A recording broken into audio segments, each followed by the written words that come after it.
Ahí estamos. La unidad se llama Mutaciones Contemporáneas del Capitalismo. Y tiene dos temas importantes. Uno es eh, los usuarios como productores de valor, y el otro tiene que ver con cuestiones relacionadas con los algoritmos y la inteligencia artificial, y lo que se viene llamando en los últimos años la gubernamentalidad algorítmica. Pero para que hable específicamente de eso, vamos a tratar de invitar a una de las personas que vamos a leer, que se llama Martín Hendler. Pero bueno, eso será más avanzando. Empecemos por este lado y por cuestiones, bueno, hablemos de plata, cuestiones de economía. Bueno, en hablar de cuestiones de plata y de economía, es evidente que en los últimos años, o sea, que en el último periodo, que una cuestión a analizar a partir del desarrollo de las tecnologías que son el motivo de la materia, las tecnologías digitales, eh, la revolución digital. Hoy tuvimos una reunión de cátedra y estábamos discutiendo acerca del libro de Barico que ustedes van a presentar. Y bueno, ahí Barico lo plantea como una revolución de la mente. Bueno, la revolución de la mente a la que asistimos y de la que somos parte, y en algunos casos protagonizamos. Bueno, hay aspectos que tienen que ver con las cuestiones de los cambios en el desarrollo económico. Y ha sido necesario modificar algunas concepciones y algunas formas de ver los procesos económicos y tratar de desentrañar algunos nudos, eh, o algunos problemas conceptuales que dificultaban el abordaje de los procesos actuales de la economía. Bueno, estos son algunos. O sea, ¿qué cosa es una mercancía y qué cosa es algo productivo? ¿Por qué? Porque la mercancía se ha asociado fundamentalmente a cuestiones físicas, a cuestiones materiales. La imagen que ustedes tienen ahí en la pantalla es una de las primeras que tira la parte de imágenes de Google cuando uno busca la palabra mercancía. O sea, una línea de distribución y cajas con cosas. O sea, una mercancía es algo que tradicionalmente queda asociado a un objeto físico, a un objeto material, que se compra y se vende en un mercado.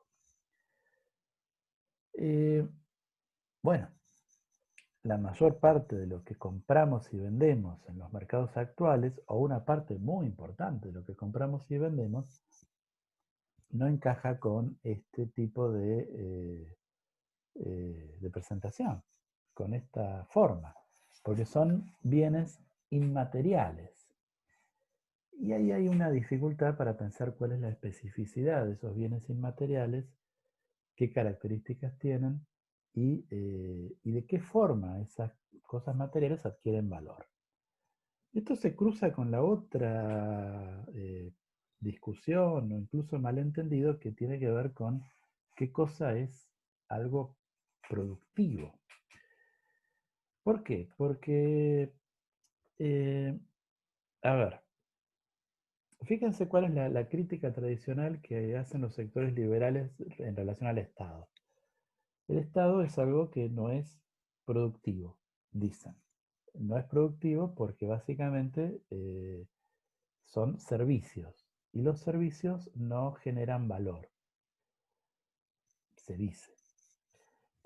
Bueno, el Estado, que somos los docentes, los jueces, los maestros, los médicos, la policía, no generan valor. El Estado tendría solamente una especie de conducta predatoria que se da a partir de los impuestos, es decir, le resta valor a las empresas del sector privado que sí lo generarían.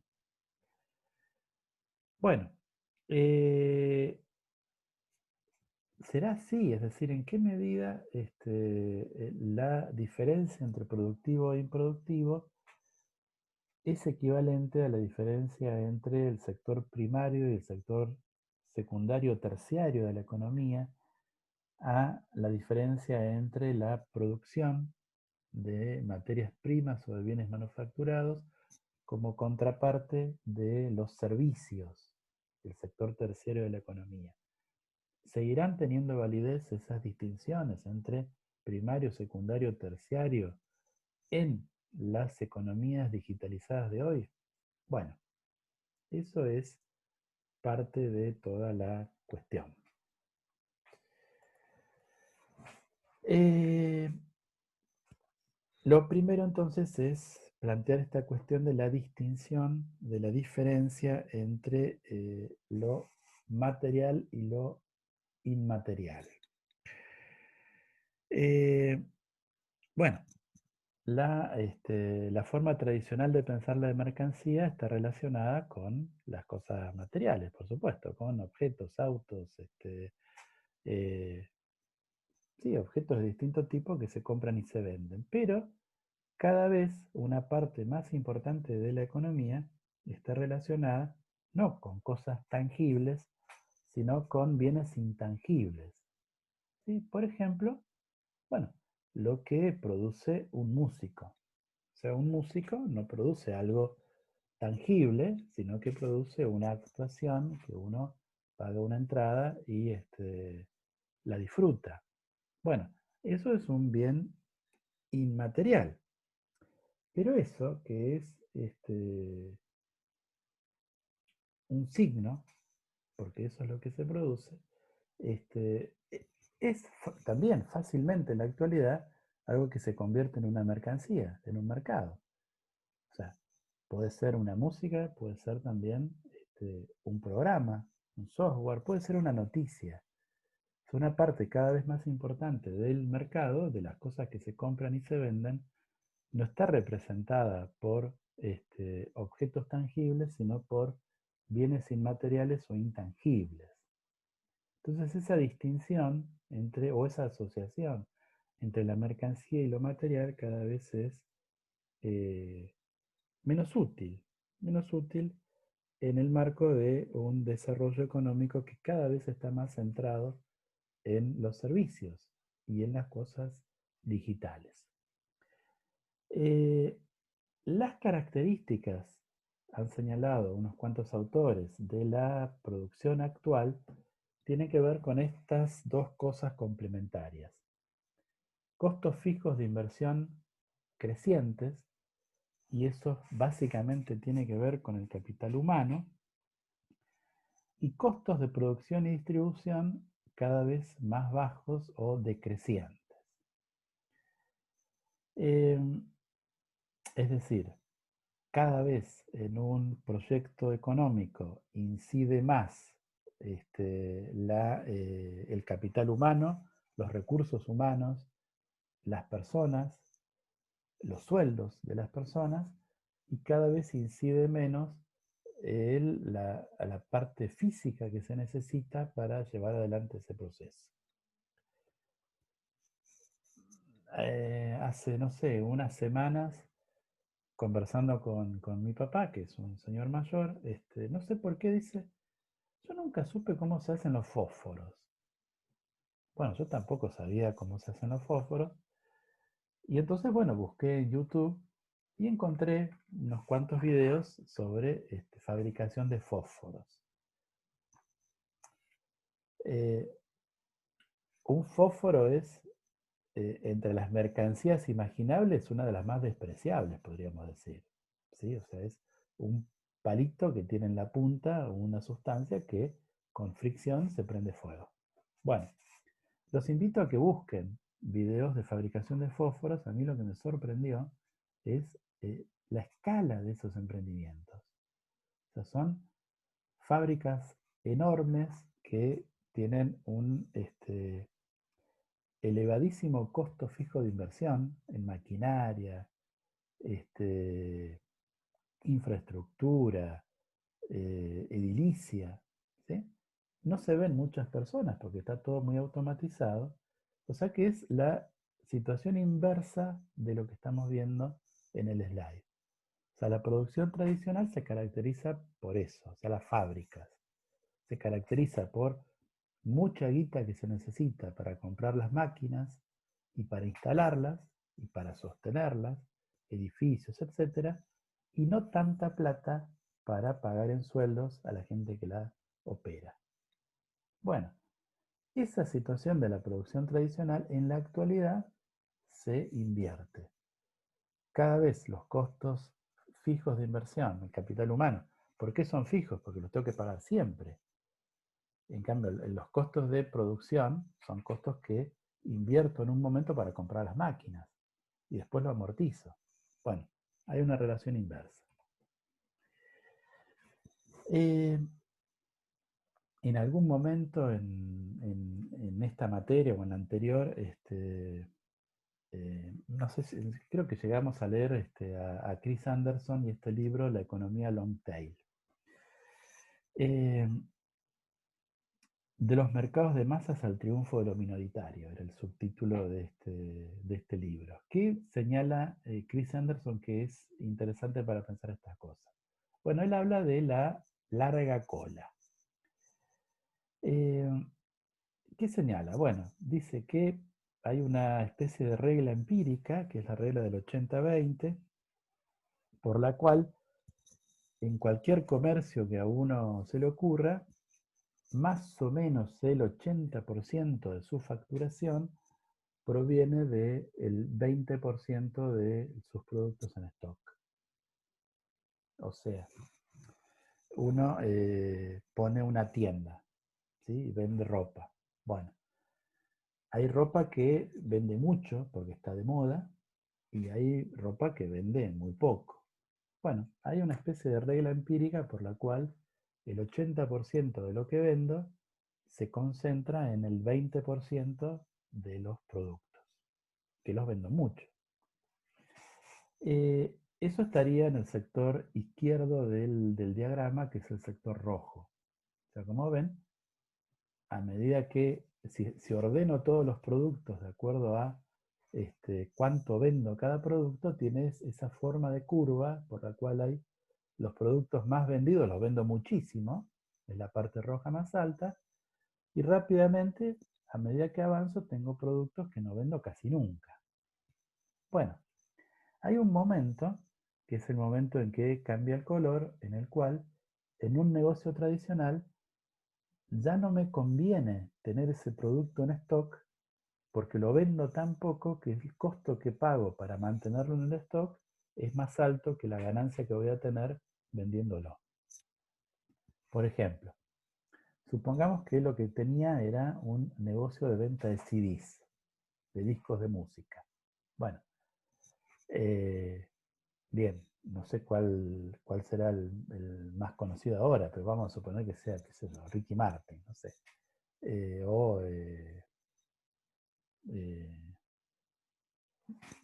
No sé, ¿cómo se llama? Residente. Bien. Ese está en el sector rojo.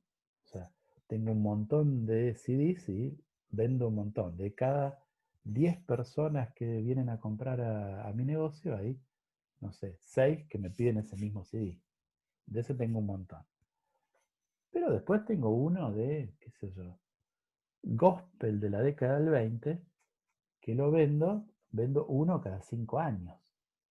Bien, ese que vendo uno cada 5 años, en realidad me sale más caro tenerlo en la batea, que cada tanto tiene un empleado la tiene que limpiar, que me ocupa espacio, que si tengo muchos de esos necesito ampliar el local. Bueno, al final el costo que me implica tenerlo en el stock es más alto que la ganancia que tengo vendiéndolo cada 5 años.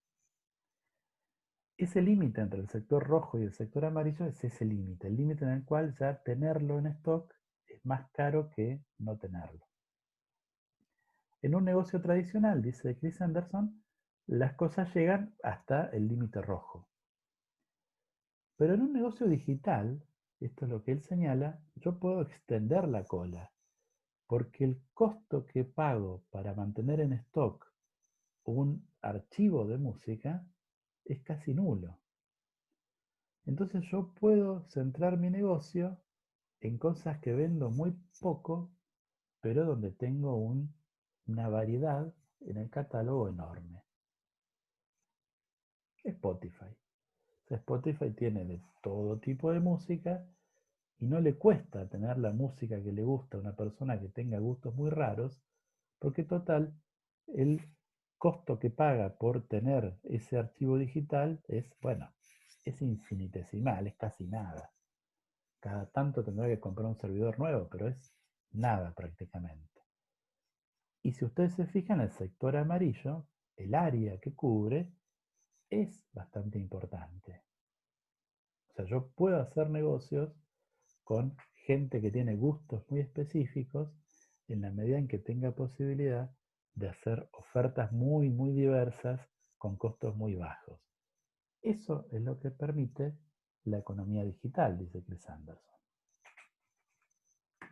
Bien, entonces a esto se refiere esta idea de que los negocios en la economía digital empiezan a tener costos muy altos de personal que mantienen las cosas andando y costos muy bajos de infraestructura. Eh, bien.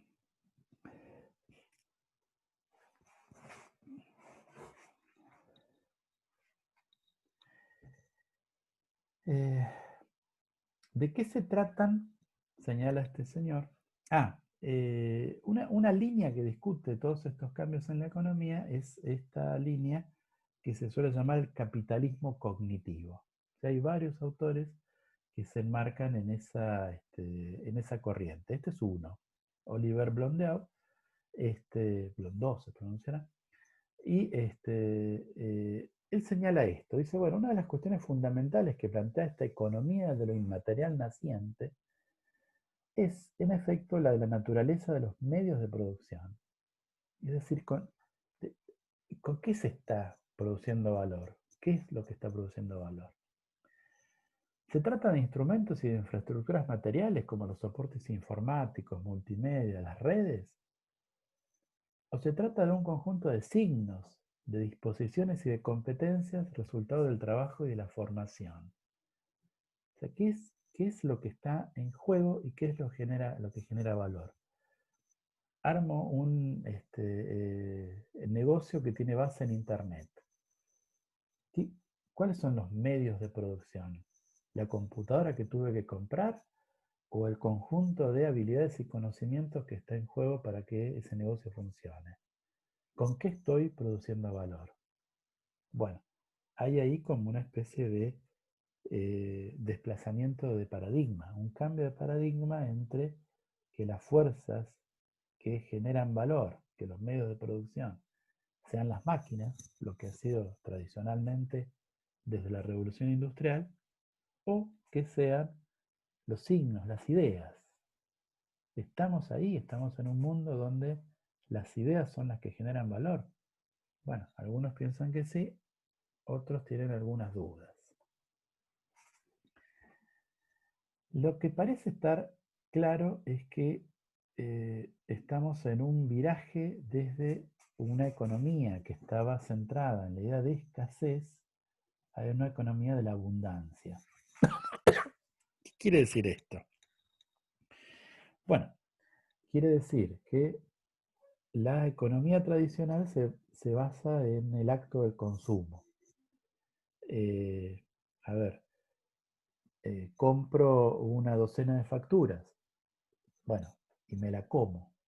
Una vez que la como, la eliminé, la destruí. O sea, el acto de consumo tradicional destruye la mercancía que se ha consumido. Yo me como la factura y no se la puede comer otro. ¿Sí? Ahora, cuando yo me suscribo a Spotify y escucho una canción, no la elimino.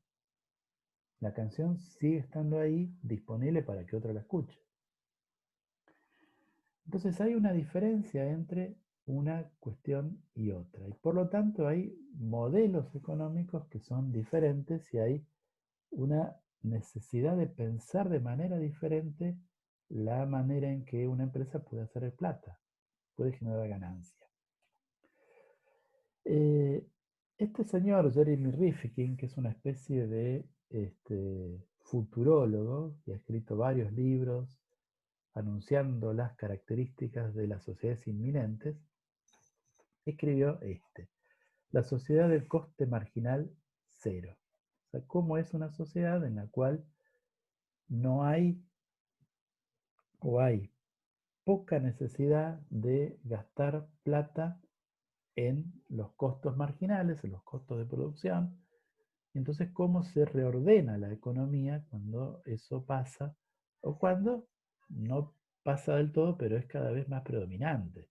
Por supuesto que seguimos necesitando cosas que consumimos y que destruimos en el acto de consumo, pero cada vez una parte más importante de nuestros propios presupuestos se va en cosas que están en el marco de la abundancia y en donde se vuelve crucial la disputa por la propiedad intelectual. Cerrar los límites de la propiedad intelectual es la forma que tienen las empresas de establecer cotos cuando la economía no es una economía de la escasez, donde me pueden vender algo que yo destruyo y necesitan vendérmelo de nuevo, sino cuando me venden algo que yo no destruyo con el uso y que en principio no necesitarían venderme otra vez. Entonces aparece la idea de la discusión sobre la propiedad intelectual sobre la que no voy a abundar porque en otro momento la vamos a eh, encarar de una manera más clara.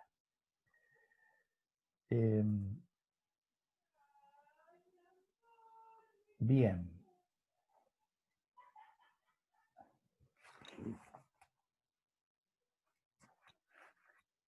Me queda tiempo para una idea más.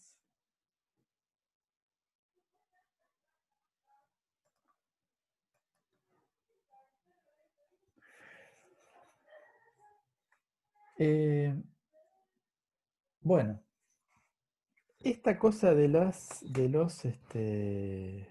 propiedad intelectual, Blondeau, que está escribiendo esto no ahora, sino hace unos años, plantea de qué manera el software libre y Linux no podrían interpretarse, dice él, como un caso de subversión del capitalismo informacional. Dice él, ¿no es el desarrollo del software libre una de las ilustraciones características de este momento en el que las relaciones de propiedad, de formas de desarrollo de las fuerzas productivas que eran hasta entonces, se convierten en obstáculos? Él está aludiendo y vamos a volver con él, a la famosa frase de Marx, ¿no? ¿Cuándo se produce una revolución social? Cuando las relaciones de producción establecidas, que en algún momento fueron funcionales al desarrollo de las fuerzas productivas, se convierten como en un cerrojo. Lo que en un momento había permitido que la sociedad avance, se desarrolle, genere más riqueza, las relaciones esas, relaciones de propiedad, por ejemplo, hacen que se lentifique, se dificulte. Cuando esa tensión es demasiado fuerte, dice Marx, se produce una revolución social. Dice Blondeau. Bueno, las relaciones de propiedad intelectual funcionan como un cerrojo que inhibe la capacidad de creación y de innovación. Entonces, no es el software libre como la manera de romper con esas relaciones y generar una cosa nueva. No es una forma de subversión, una forma de revolución, en los términos en que, muy adaptados, en que Marx lo pensaba. O sea, una forma de desarrollo de fuerzas productivas que rompen con las relaciones de producción existentes. Bueno, el desarrollo de Linux por ahí después se encarriló en términos mucho más normales que lo que podía pensar Blondeau en ese momento. Y ahora básicamente no son comunidades, sino que son empresas las que están atrás de Linux. Pero hay algo ahí que deberemos retomar como idea.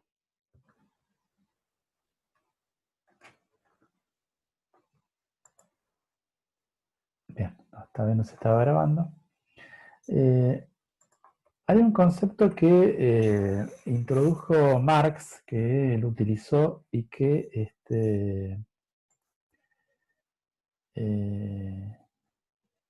que se discute bastante para hablar de estas cuestiones, que es el concepto de subsunción. Subsunción es una palabra que refiere a la subordinación e inclusión al mismo tiempo de algo. Marx hablaba de como el proceso de desarrollo del capitalismo de dos etapas que él llamaba subsunción formal y la segunda era la subsunción real.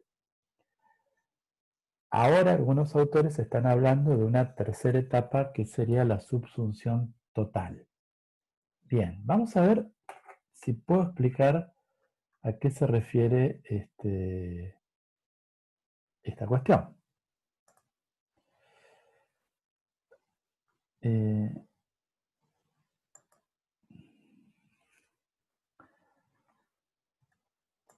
Voy a volver a compartir porque me estaba dando como un error esto en la grabación. A ver si aparece como grabación. Bueno. A ver, hay una primera etapa en el desarrollo del capitalismo que es cuando los artesanos son incorporados a relaciones a relaciones de empleo, relaciones de trabajo, relaciones de producción, diría Marx, como asalariados. En esa primera etapa los artesanos siguen haciendo más o menos lo mismo que venían haciendo, con la diferencia de que en vez de ser parte de un mercado en el cual venden sus servicios en forma autónoma, pasan a depender de un patrón que les suministra un salario a cambio de su fuerza de trabajo y muchas veces también incluso de sus herramientas y por supuesto de sus conocimientos. Esto sería medio como, a ver, cuando uno contrata a un albañil para que haga una mejora en su casa, el albañil funciona todavía con la lógica del artesanado. Es decir, tiene sus conocimientos, vende su trabajo, tiene sus propias herramientas, viene a la casa de uno, hace la mejora, la ampliación, y uno le paga por eso. Ahora, hay un momento en el desarrollo del capitalismo que los artesanos pasan a involucrarse en relaciones de producción donde hay un patrón. Podríamos pensar el mismo albañil que ahora es contratado por una empresa constructora y entonces ahora pasa a tener un salario, pero no, ese salario no cubre el total de lo que gana el empresario con su trabajo. Esa diferencia entre lo que vale realmente el trabajo del trabajador y lo que el patrón le paga, bueno, ustedes lo conocen, es lo que Marx llama plusvalía.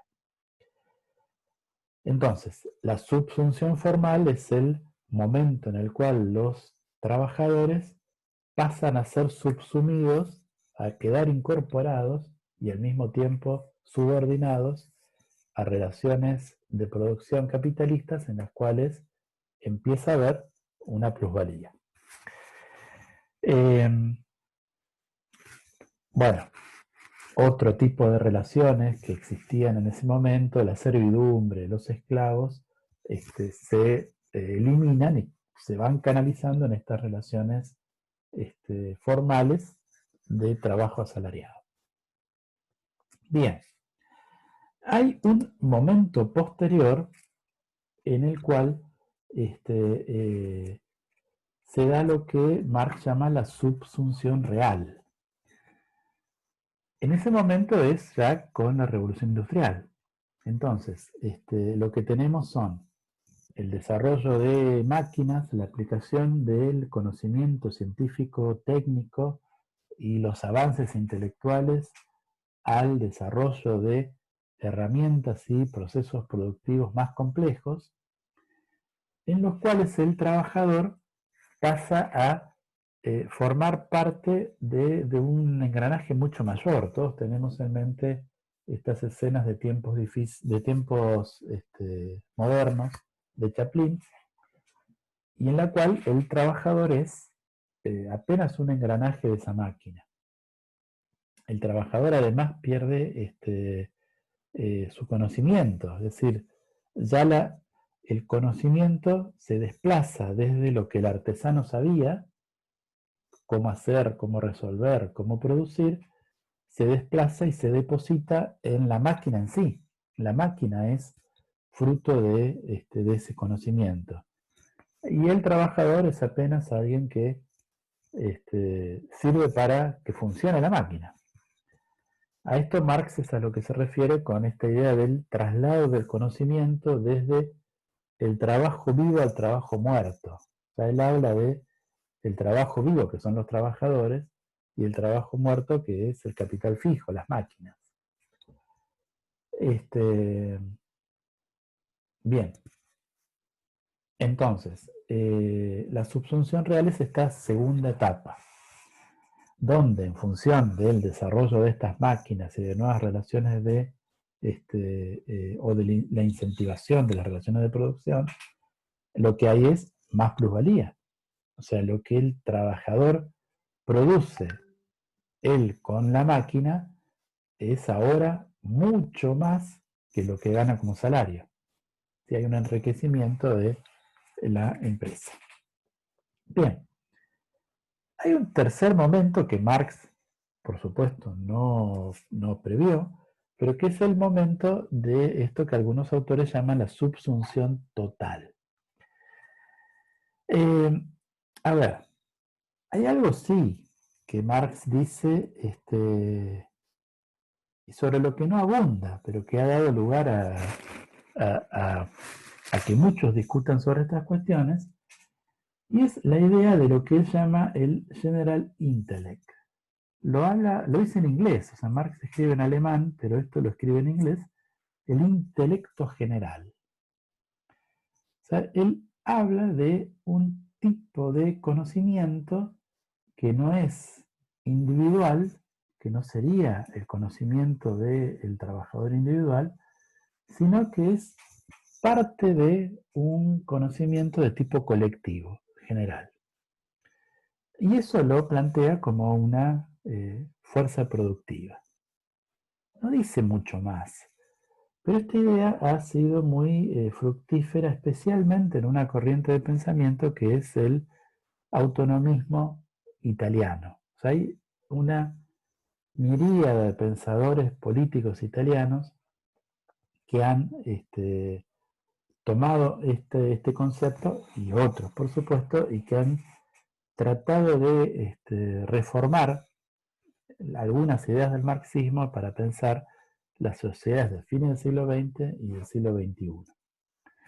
Autores como Toni Negri, Mauricio Lazzarato, Roberto Espósito, Agamben, son todos autores italianos, filósofos políticos que han planteado más o menos algunas cosas en esta línea, algunos más claramente dentro de esta corriente del autonomismo, otros un poco más lejos. Yo me voy a centrar solamente en este señor, Paolo Virno, y en este libro, Gramática de la Multitud, que fue publicado en Argentina en el año 2003, si mal no recuerdo, y que fue leído con mucha atención en nuestro país en el momento posterior al 2001, el momento de salida de esa brutal crisis social, económica y política. Y ahí aparecía acá una serie de ideas que eran de bastante interés. No me había referido a la idea de multitud, que por ahí era la que más se discutía, sino a otras cosas. Una es la asimilación que él plantea entre el trabajo y la acción política. Porque son cosas muy estimulantes y polémicas las que plantea Virno en este libro. Él lo que señala es que a su modo de ver, el trabajo como actividad productiva de los seres humanos en las sociedades actuales, en lo que él denomina el postfordismo, las formas de relaciones de producción posteriores a la década del 80 del siglo XX, cada vez más adquiere las características de lo que tradicionalmente, desde los griegos, desde Aristóteles, se entendía que eran las características de la acción política. Lo que antes se decía que era lo que hacían las personas en el espacio público, en la intervención en función del bien común, dice Paolo Virno, es cada vez más lo que se hace en el marco de la empresa y como trabajo. ¿Por qué dice esto? Bueno, él ahí da una especie de rodeo por la idea del virtuosismo. A ver, el virtuosismo, o lo que él llama también la característica del artista ejecutante. Es un tema que Marx discute. A ver, ¿qué es lo que está en discusión acá? Bueno,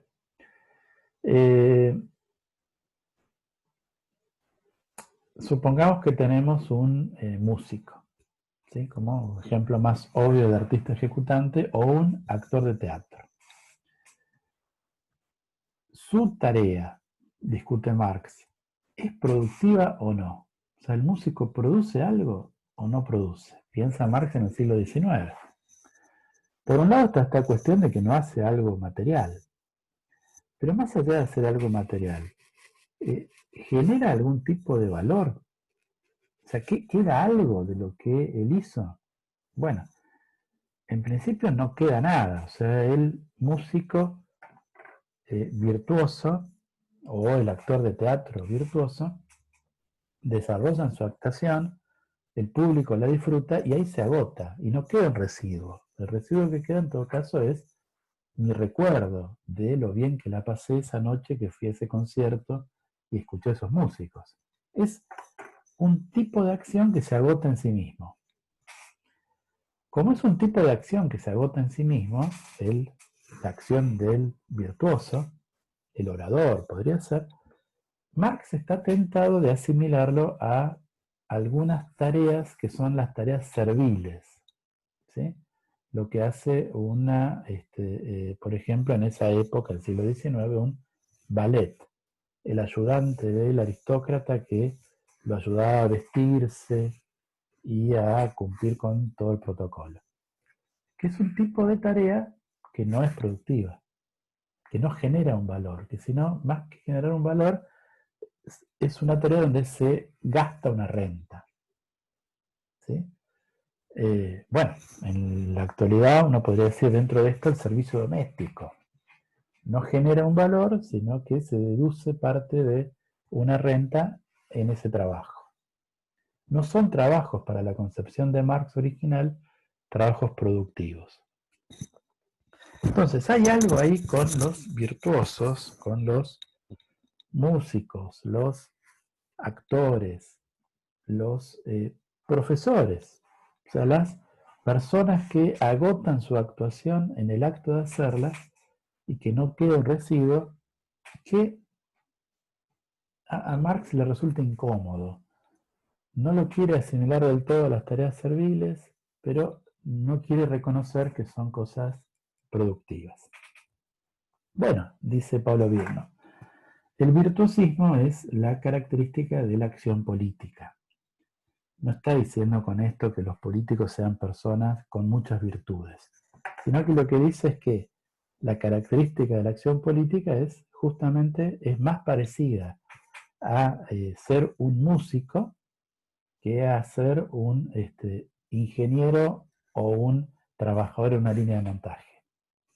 O sea, no, así como el músico desarrolla una actuación y no queda un residuo concreto, bueno, el político pronuncia un discurso, realiza una reunión, acuerda con otra fuerza y es algo que se agota en sí mismo, dice él. O sea, la acción política se caracteriza por ser más parecida a lo que haría un artista ejecutante. Ahora bien, dice él, ¿no es después de todo esto lo que hace cualquier persona cuando habla? O sea, el acto de habla no es el acto equivalente a lo que hace el artista ejecutante. O sea, el acto de hablar y la fuerza locucionaria con la que ese acto se produce. Entonces no estaríamos hablando eh, de toda una especie de familia de acciones, la política, el virtuosismo, el acto de habla. Y por otra parte, ¿no sería esa característica comunicativa, el habla, la capacidad de entenderme con el otro, aquello que cada vez está más presente como motor de la empresa contemporánea y de la generación de riqueza? O sea, no empieza a ser cada vez más que lo que hacen fundamentalmente los ejecutivos de las empresas e incluso sus trabajadores es mayormente hablar. No empieza a ser cada vez más importante como, por ejemplo, trabajo, ser un community manager. ¿Y qué hace un community manager? Bueno, habla. Habla con los clientes de una empresa. Habla con los que le plantean quejas o demandas. O sea, cada vez la parte de hablar de algo que no genera un bien tangible posterior, se convierte en algo más importante dentro de la vida de una empresa, de la actividad económica de la organización.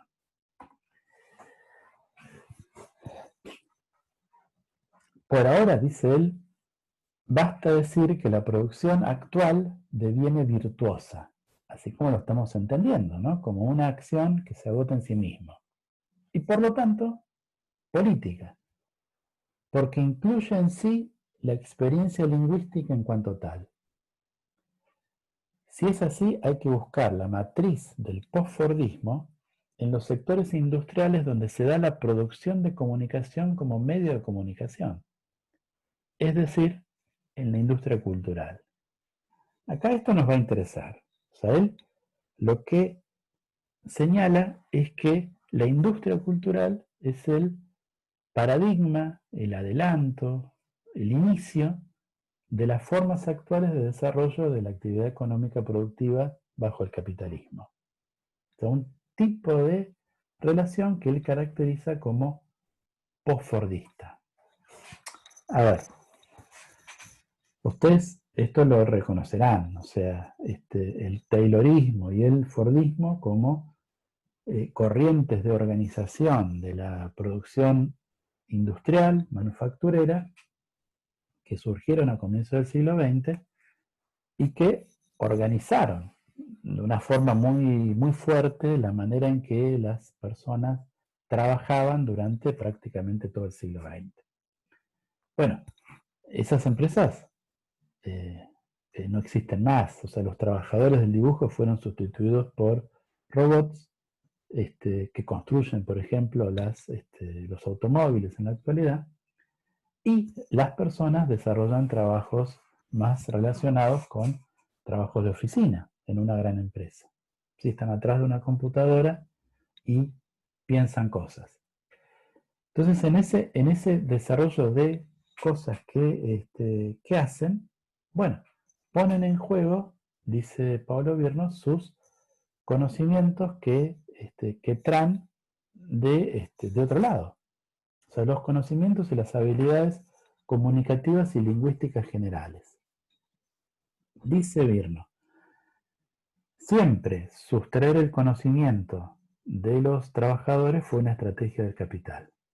O sea, cuando los trabajadores, en función de su inteligencia y sus conocimientos, encontraban una forma de hacer más fácil la tarea, lo que hacía la empresa era incorporar esa forma a su procedimiento de producción y con eso, bueno, incrementaba la plusvalía, la diferencia entre la productividad del trabajador y su salario. Eso siempre fue una característica del capital. Pero lo que está pasando ahora, dice Paolo Virno, es que lo que se incorpora ya no es un conocimiento específico, sino que lo que se incorpora es la capacidad en sí de conocer, de innovar, de crear. Eso es lo que está incorporado. Más allá, por supuesto, de la flexibilidad, la capacidad de adaptación, la eliminación de las diferencias horarias entre el tiempo del trabajo y el tiempo del ocio. ¿Sí? Cada vez es más parecido a estar trabajando a no estar trabajando y todo eso se va englobando dentro de la estrategia propia de la empresa capitalista.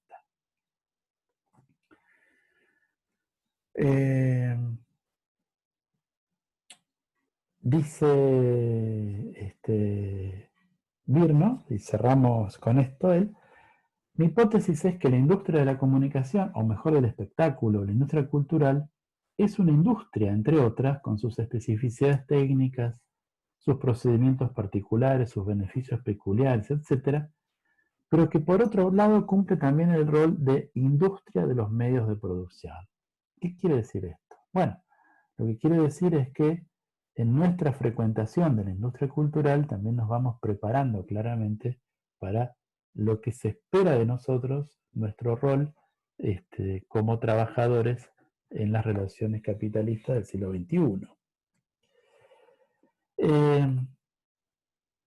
Ahora está de supermoda o es parte de lo que del lenguaje actual del management, del gerenciamiento, hablar de, bueno, creatividad, innovación.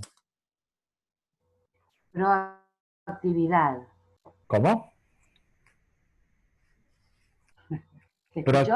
Proactividad, claro. Bueno, los 6 sombreros para pensar, el pensamiento lateral. Entonces, lo que tenemos es, bueno, gente que pone al servicio de la empresa, del capital, todo lo que conoce sin límite. Si antes el trabajador ponía, bueno, unas horas de su esfuerzo, ahora pareciera que lo que pone es toda su persona, toda su capacidad de conocer, de crear, de innovar al servicio de la empresa. Por otro lado, hay una cuestión a ver, ¿cómo decirlo? De separación o bueno, de alienación. Fíjense, bueno, este es un libro reciente de Mauricio Lazarato que estoy leyendo, así que no lo puedo comentar mucho, pero hay un momento en el que él recoge el testimonio de un programador de software.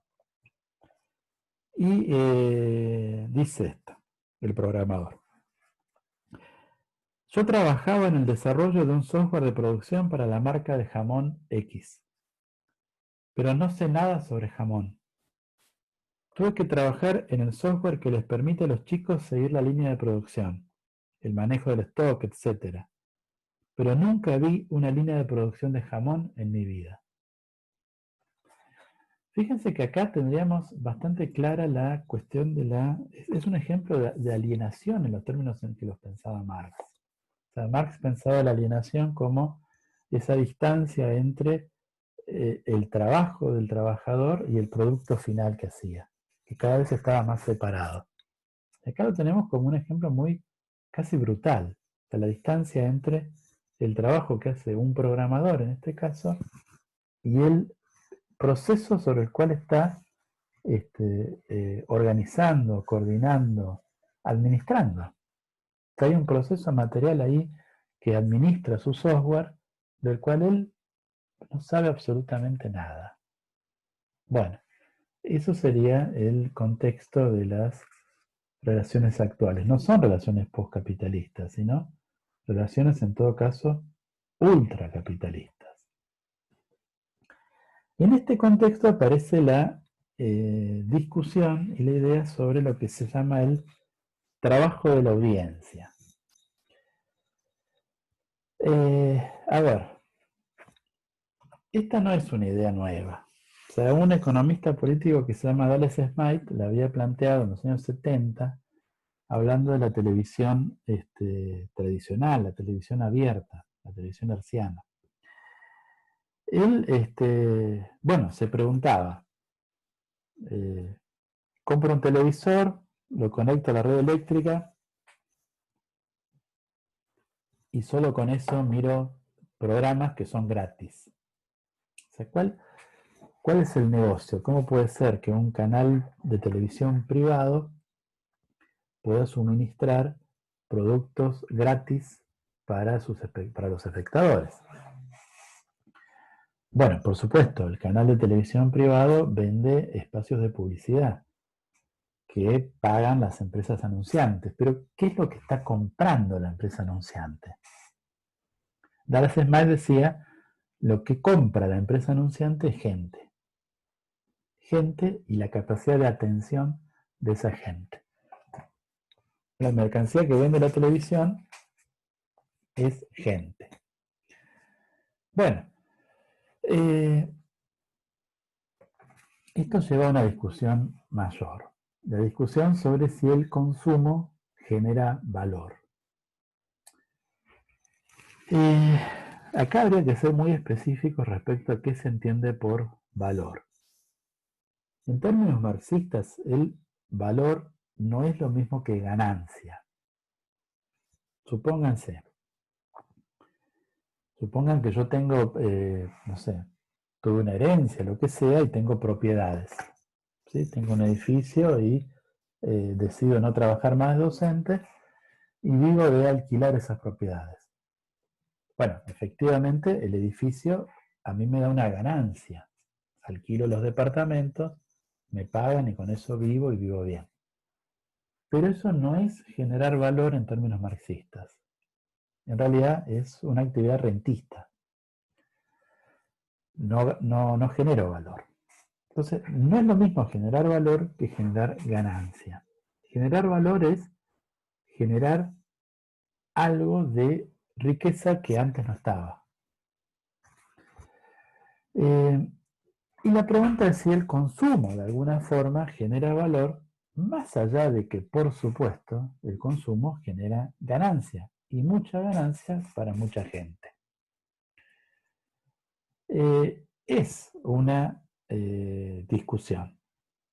Hay algunos cuantos autores que piensan que el consumo no llega a generar valor, aunque sí está el caso específico de los prosumidores y lo que pasa en las redes sociales. Ahí sí, efectivamente, si yo tengo una cosa como Facebook, el valor de Facebook está asociado en parte, no totalmente, pero en parte al hecho de que haya 2.000 millones de personas que publican cosas allí. Entonces, de alguna manera, mi actividad como productor de contenido es una pequeñísima contribución que sumada a un montón le da valor a la empresa, en ese caso Facebook. Entonces, como actividad de producción, efectivamente los usuarios creamos valor. Como actividad de consumo, es más difícil establecer eso y hay opiniones divergentes respecto a si pasa o no pasa. La pregunta en todo caso es, ¿de qué manera las empresas como Google, como Facebook, como Twitter o como Amazon, con sus particularidades, generan valor? Bueno, no voy a avanzar sobre esto, lo dejo para la próxima clase que charlemos sobre estas cuestiones, pero los invito a leer el artículo de Lins Ribeiro, que está en la bibliografía, donde él, entre otras cosas bastante interesantes, plantea estas como algunas de las opciones por las cuales las empresas del capitalismo electrónico informático, así lo llama él, generan su riqueza, su ganancia y producen en algunos casos valor.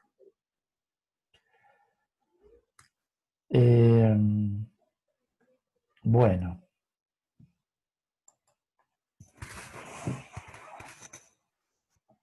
después voy a volver sobre esto.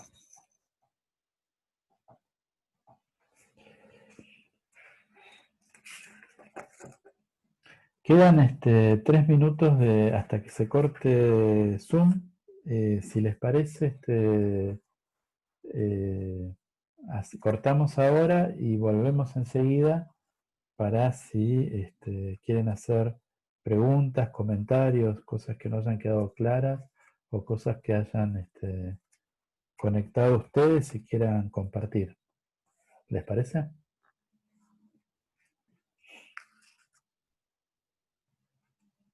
Bueno. Enseguida vuelvo.